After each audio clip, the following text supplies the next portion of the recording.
उठो मेरे देश बुकलेट भाग 3 में आज हम अंबेडकर के बुनियादी विचारों को समझने की दिशा में थोड़ा और आगे बढ़ेंगे। आज का हमारा विषय है संवैधानिक नैतिकता और तर्कवाद। तो आइए साथियों, समझने की कोशिश करते हैं कि संवैधानिक नैतिकता और तर्कवाद के बारे में अंबेडकर क्या कहते हैं। हर किसी को वोट का अधिकार और आरक्षण जैसे हथियारों से लैस कराने वाले संविधान के मुख्य निर्माता की भूमिका में अंबेडकर के ऐतिहासिक योगदान को भारत के लोग कभी भी नहीं भुला पाएंगे। सिर्फ यही वो वजह थी जिसके चलते वंचित समुदाय को धनी और ताकतवर लोगों के वर्चस्व वाले इस समाज में गहरी समाई हुई असमानता और अन्याय से संघर्ष करने का एक मंच हासिल हुआ। इन जाने पहचाने तमाम योगदानों के अलावा भी बाबा साहेब अपने पीछे न जाने कितने संभावनाशील विचार और अंतर्दृष्टियां छोड़ गए हैं। अब जैसे कि रूढ़िवाद, यथास्थितिवाद, असहिष्णुता, पितृसत्ता, धार्मिक और नस्लीय वर्चस्व, जातिवाद, न जाने ऐसे कितने विचार हैं जो आज भी हमारे समाज में बुराइयों के रूप में फैले हुए हैं।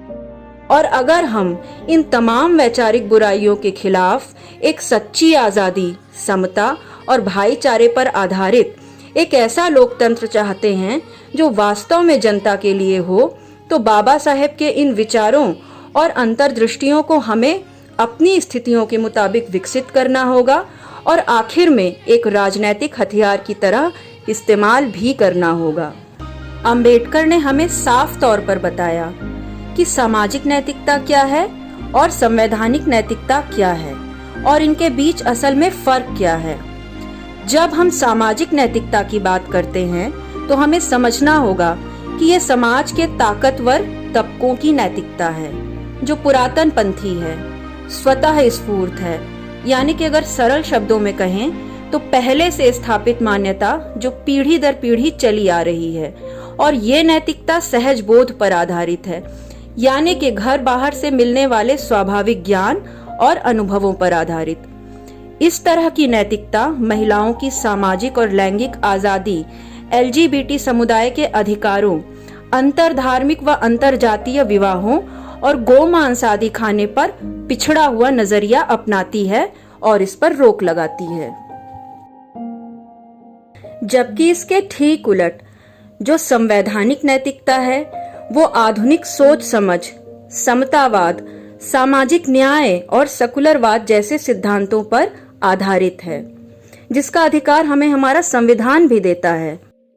4 नवंबर 1948 कॉन्स्टिट्यूएंट असेंबली की डिबेट में बाबा साहेब इस संवैधानिक नैतिकता की पहचान करते हुए कहते हैं, संवैधानिक नैतिकता सामान्य भावना नहीं है, इसे रचना पड़ता है, इसे निर्मित करना पड़ता है। बाबा साहेब तर्कवाद के बारे में भी काफी कुछ कहते हैं। मौजूदा दौर में तर्कवाद पर लगातार और संगठित हमले हो रहे हैं।